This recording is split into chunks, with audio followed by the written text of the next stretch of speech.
Hello, CCL Sports Cards fans. Welcome back. Recently, and I say this with a ton of gratitude, as this channel continues to grow at a pace even I find amazing, I am getting an increasing number of questions about what is the best way to invest in sports cards, or what products people should buy and when.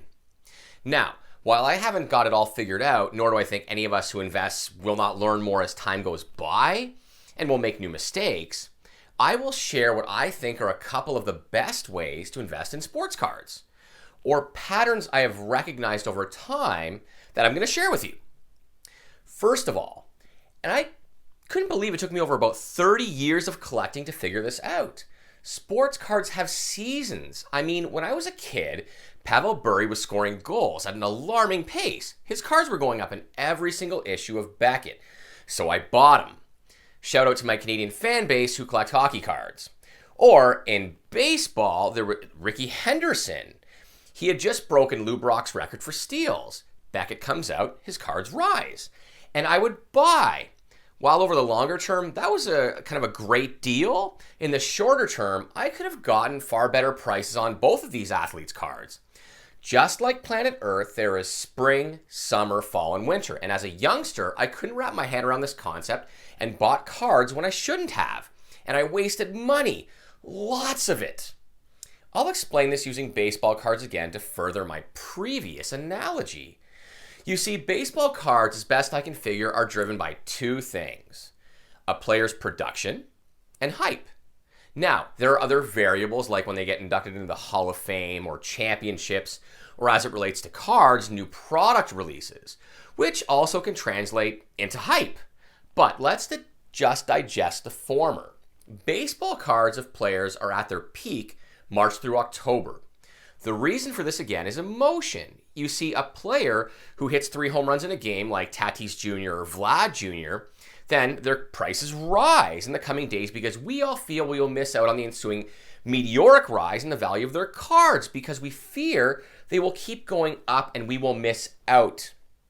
This is rarely the case, although as with any theory or pattern, I'm sure exceptions exist. Take a look at Francisco Lindor last year. I love Frankie Lindor. His attitude, his way, his defense, his bat. When he signed with the Mets, his cards went nuts. Check out Card Ladder, great app, and search 2011 Bowman Chrome Autos and BGS 9.5 of Frankie. You'll see what I mean.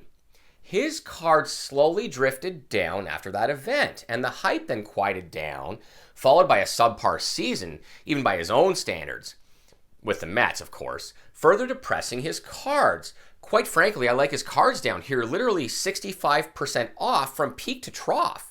On March 20th, 2021, the aforementioned cards sold at a peak value of $721. Then just 10 days ago, at the time of writing this episode, sold for $250.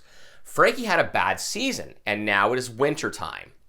You see, players don't hit home runs or strike out batters or win a World Series in December or January. Now, they can sign a new contract like Lindor did, but that falls under hype, because we imagine what they can do on their new team next season, and this drives their prices way up. Just like an occasional sunny day hits in December and melts some of the ice. But for the most part, we should just skip that player, let the euphoria pass, and there are literally hundreds of others to choose from who are on sale in the winter because there is no emotion to drive the prices up. This also relates to new product releases. If you're an avid watcher of this show and this channel, you'll know what I mean. It's December and Bowman Draft has just come out, right? Now, I love Bowman Draft, and 2021 was no exception. I have episodes talking about which prospects to target, but I am still sitting tight, as this is still summertime for 2021 Bowman Draft, and the price for some of these players is outrageous. It's not that they aren't any good, it's just I can't imagine in good conscience spending $30,000 on a guy's gold auto in PSA 10 when all he's really done is have sort of a good showing for a few weeks in rookie ball. Would you trade a 2001 Bowman Chrome Albert Pujols rookie in BGS 9 with a 10 auto for a guy who has done literally nothing by comparison? Maybe I'm the exception, but I wouldn't trade him for 2 of the nameless athletes. In fact, as summertime comes with a new product release, I do buy a case to put away. You've seen this. because time has shown us that wax rarely goes below its release price. That may change, but I mean, I'm comfortable with the approach. But I also begin to shop prospects from previous releases. I'll use one example. On release, a 2020 Bowman Draft Chrome Garrett Mitchell Orange Refractor Auto would run you about $2,000. Again, as it relates to seasons, this was summertime, warm, fun, days at the beach. You get it, it's a brand new product, lots of fun. Let the good times roll. But just a few weeks ago, again, now in wintertime, I picked up the exact same card for $1,100 in PSA 9. That's nearly 50% off, and it's graded. The funny part is Garrett has a better track record now and actually has done pretty well, as opposed to release week where he was just another highly touted draft pick. So, in summary, be aware of when you buy. It will save you hundreds, if not thousands of dollars.